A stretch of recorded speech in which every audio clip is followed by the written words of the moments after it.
expert tips to a successful hot yoga practice part 2. Are you still struggling to improve? Do you wish you could take it to the next level and you're getting frustrated? Would you love to do a posture like standing head to knee to its full expression? Would you love to do a posture like standing bow to its fullest expression? Those full expressions might never be possible based on your genetics, based on your ancestry, based on your physiology. But I want to.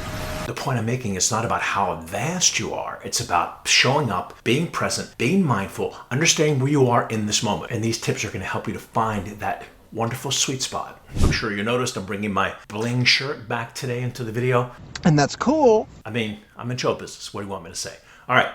Think about it. There's no way you're doing your hot yoga practice when you're 90 years old the same way when you were 35. My suggestion, however, when you're peaking is to take as many pictures and videos as you can to show your grandchildren. But here's a really cool equation. The benefit of hot yoga is not on how advanced you are, how advanced you're ever going to become. The benefit of hot yoga lies in how much you're able to improve. So you have a beginner or intermediate student that happens to be putting forth his best effort, and he gets to that next level and gets to that next inch. Or you have an advanced person who's sort of slacking off and not improving at all. That intermediate or beginning person is going to actually have more benefit in that moment. So the benefit's how much you're able to improve, not how advanced you are. Before we continue on, if you're new to the channel, please consider subscribing. You want to learn all about hot yoga, facts, tutorials, flows, hit the like and the subscribe button right now. All right, the first part of the equation is body awareness. You have to understand your body type. Are you more flexible than you are strong? Are you stronger than you are flexible? Are you not flexible or strong? Then you gotta come every day. That's not funny. That's not funny at all. In the Bikram world, especially in the Bikram dialogue, they're like push, push, push, reach, reach, reach. Just try to kill yourself. If you're pushing, pushing, pushing, tight, tight, tight, tight, tight, and you are stronger than you are flexible, you're actually going against the grain. Now the stronger person has to think relaxed and loose. They're strong enough. They don't have to cue them to tight, tight, tight, and hold that position because they're holding it. They are strong. What that person needs to do is relax more. It's to soften more. Bikram used to always say in standing bow, when I was kicking it then, he'd say, let go and kick, let go and kick. What he was saying was, loosen up the body. Don't hold on so tight. You're strong enough. On the other side of that coin, if you're more flexible than you are strong, yes, you got to think tight, tight, tight, so that your strength catches up to your flexibility. On the other side of the coin, flexibility catches up to the strength, because we want both. We want strength and flexibility to be even in our physiology, ideally. So you have that body awareness, act accordingly, practice accordingly.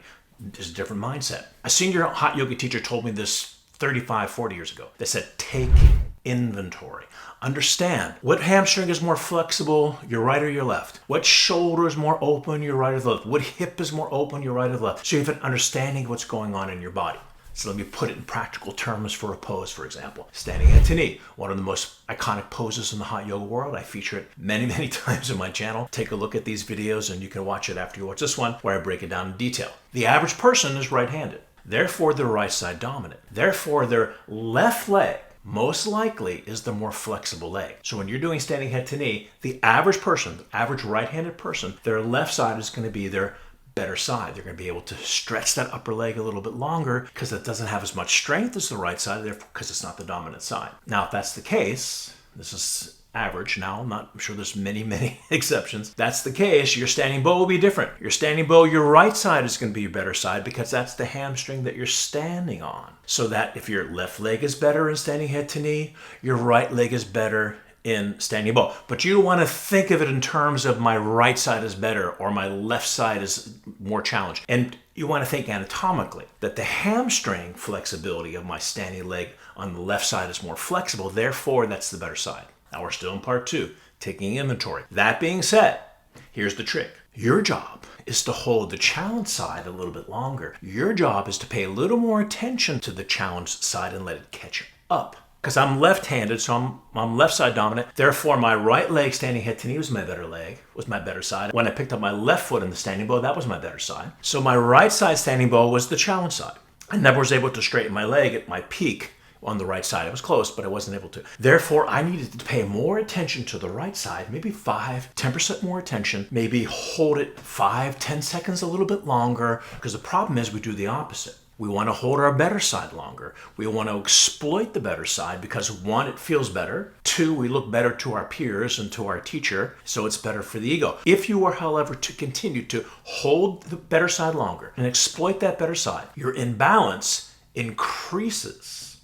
We don't want that. We want the right and the left side to be as even as possible. So we therefore want to hold the challenge side a little bit longer. That's the trick. Take that into your yoga class in the next practice. Part 3 to the equation, now you've got to set a specific intention when you're in class. Especially if you're in the Bikram world and you're doing the 26 and 2 posture sequence every single day. You know what's next. It's easy to fall into a rut. This is what I'm talking more of a mental rut, which then creates a physical rut, which therefore doesn't allow you to improve because you're stuck. Every now and then I look into the 26 and 2 class as an observer from outside the classroom, and I can see people get stuck in their practice. They're stuck physically and they're stuck mentally because they're actually sometimes just in survival mode because it may be too hot, but it's more of an awareness that you want to say, okay, this is where I'm in my practice. This is my starting point. I've said this before many times on my channel. You got to find your starting point in every pose without judgment. And here's another great equation. Less in the beginning, more at the end. Here's what I see. People go too far too soon and they either have to come out of it early or they give them excuse to come out of it because they don't want to hold it that long, or their body just tightens up. When you go too far too soon, the body protects itself. Therefore, it's not able to extend. It's not able to stretch. It's not able to expand. You got to go slow into the position. If I'm getting a massage and the masseuse goes right down to the deep part of my fascia in the first 3 seconds, my body's going to tighten up to protect itself. I say, no, take it easy. Go in slowly. I'll let you go all the way to the bone if you go slow enough. So the same thing in yoga. You're going to start out slow and easy, and your body starts to say, okay, I can get this. This is acceptable. I'm going to let you in, opposed to the body being resistant and block you out. So now the body's going to allow you in. And now you're going to go further and deeper and stretch and breathe and take it to the next level. Less in the beginning, more at the end. So now we're doing a posture like standing, separate leg stretching. We got to find our starting point without judgment. This is where we start. This is where it is. I actually do a little different warm-up to this pose in the Barkran method. We do an extended downward dog just to add a little extra stretch. And even then, I always say less in the beginning, more at the end. Take your time to get into the position. So you start out slow. You take it to the next level. You want to time the breath. In this position, you don't have to go 80-20 as much. We talked about 80-20 a lot of times on the channel. When you're doing positions like triangle pose, standing head to knee, you can't let too much air out of your body. You want to keep 80% in, let 20% out. Posture like separate leg stretching or separate leg head to knee. Some of the floor poses, you can let all the breath go. You don't have to use as much strength. So you're letting the air out. You're going deeper into the stretch. Less in the beginning, more at the end. You're turning it on till you get to your full position. You get to your full intention. You know you have a goal. Beginning, middle, and end. You're not just getting to the pose, staying there and holding it and then come out of it. We have this different mindset. Once again, less in beginning, more at the end. Use that as an intention. Just ease your way into the pose. And at the end, you're peaking. That's why I always tell the yoga teachers, make sure your voice reflects the moment so your class knows the posture is almost over. You don't want to just say, pull on your feet, stretch your head to the floor, and change. Because now you haven't given the students a warning, or at least in their mind, they want to have that light at the end of the tunnel. So instead, what you can do is let your voice reflect the moment as a teacher. Pull up on your heels, stretch the head down, a few more seconds, weight forward, head down, shoulders up, pull a little bit more, and change. Now you've given them that little crack of the whip. They know they only have a few seconds left. Emmy Cleaves, who was more senior Bikram teacher than I was, she would wait for me to almost be finished in the pose because she knew this equation. And just before I was just about to come out of it, then she would get on me. Jimmy, bring your head down, shoulders up, weight forward, head to the floor, shoulders down, a little bit more. Now reach, now reach. And I was already just about had given up before she even started to teach me, but she knew at the end my body's going to respond. So that's what you want to bring into the equation. Less in the beginning, more at the end. Another way as a teacher you can present light at the end of the tunnel is in balancing stick. And it's really literal translations, balancing staff pose. Tula Dandasana. Danda is the symbol of the spine, the danda, the staff. On the right side balancing stick, I won't give them a countdown or just give them general bullet points a lot of times. And then people start to give up. 1, 2, 3, down they go. And you can hear the breath, which is interesting because part of this equation is understanding the breath. You can hear them breathing heavy. and then drop like flies. Now on the left side, as we get toward the end of the pose, I start to count down.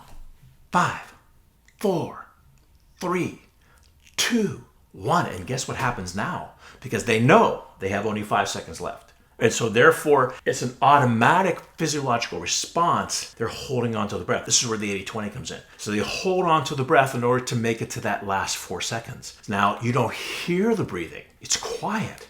And everybody holds it. Everybody's solid. Very few people will give up. So as a teacher, giving that cue that the posture is almost over is a brilliant way to get your students to max out to their full potential. And as a student, at the same time, you're able to then coordinate your breath to find the next level where the real magic happens at the end.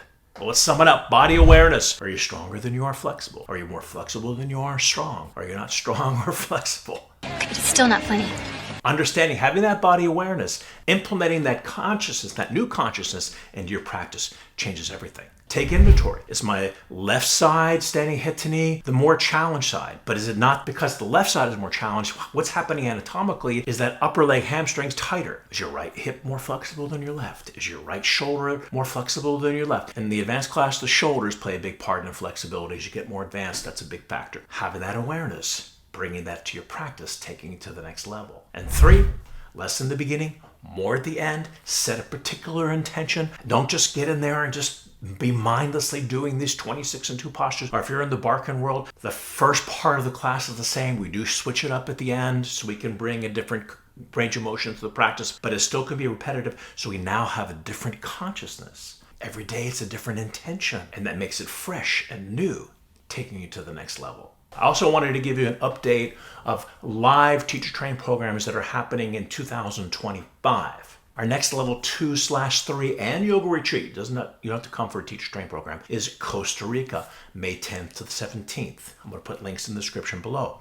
After that, we're going to a level 2/3 Barkan Method teacher training program in Iceland, June 29th to July 3rd. Then we just booked a yoga workshop in Traverse City, Michigan, in northern Michigan, July 25th to the 27th. That's a hot yoga workshop, not a teacher training program.